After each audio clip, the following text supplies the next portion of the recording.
After multiple days of delay, the Taliban announced their new cabinet on Tuesday. Unsurprisingly, the new cabinet is made up of senior Taliban figures, some of whom are notorious for attacks on US forces over the last 2 decades.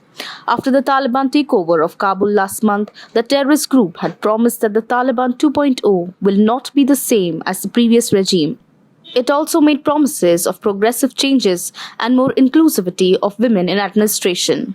These promises, however, have gone for a toss. Interestingly, the new cabinet does not feature even a single woman minister. Moreover, several ethnic communities in Afghanistan, including Uzbeks, Tajiks, and Hazaras, don't find any representation in the cabinet. On the other hand, the cabinet includes 5 UN designated terrorists, some of whom have a bounty of millions of rupees on their heads. Mullah Muhammad Hassan Akhund as acting Prime Minister.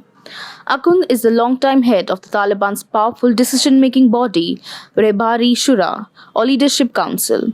He was first the Foreign Minister and then Deputy Prime Minister during the Taliban's last rule from 1996 to 2001. Like many in the Taliban leadership, Akhund derives much of his prestige from his proximity to the movement's reclusive first leader, Mullah Muhammad Omar. He hails from Kandahar, the birthplace of Taliban. AUN sanctions report described him as a close associate and political advisor to Omar. Akhund is highly respected within the movement, especially by its supreme leader Hebatullah Akhundzada, a Taliban source said. Some observers see Akhund believed to be in his mid-60s and possibly older, as more of a politician than a religious figure, with his control over the Leadership Council also giving him a say in the military affairs. Abdul Ghani Baradar, acting Deputy Prime Minister. Baradar was once a close friend of Mullah Omar, who gave him his nom de guerre, Baradar or brother. He served as Deputy Defense Minister when the Taliban last ruled Afghanistan. Following the fall of the Taliban government, Baradar served as a senior military commander responsible for the attacks on coalition forces, a UN sanctions notice said.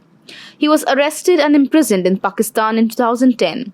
After his release in 2018, he headed the Taliban's political office in Doha, becoming one of the most prominent figures in peace talks with the United States.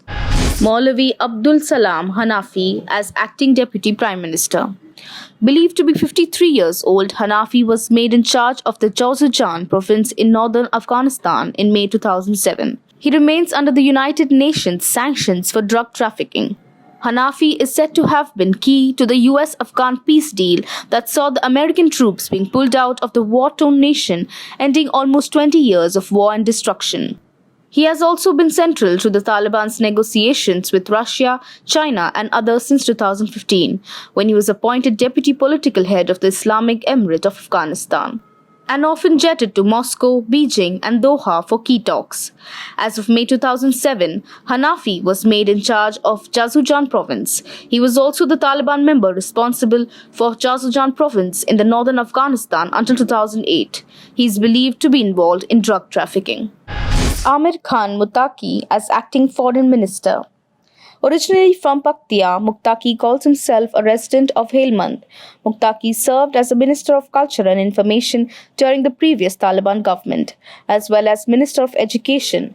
Muttaqi was later sent to Qatar and was appointed as a member of Peace Commission and Negotiation Team that held talks with the United States. Neither militant commander nor religious leader, according to Taliban sources, Muttaqi is the chair of the Invitation and Guidance Commission, which during the insurgency had led effects to get government officials and other key figures to defect. In statements and speeches while fighting raged for the control of the country, he projected a moderate voice, calling on forces holed up in the provincial capitals to talk to the group to avoid fighting in urban areas. In the weeks after the fall of Kabul, Muttaqi played a similar role with the lone holdout province of Panjshir, calling for a peaceful settlement to hostilities. Head of the influential Haqqani network, Sirajuddin Haqqani, succeeded as its leader following the death of his father, Jalaluddin Haqqani, in 2018.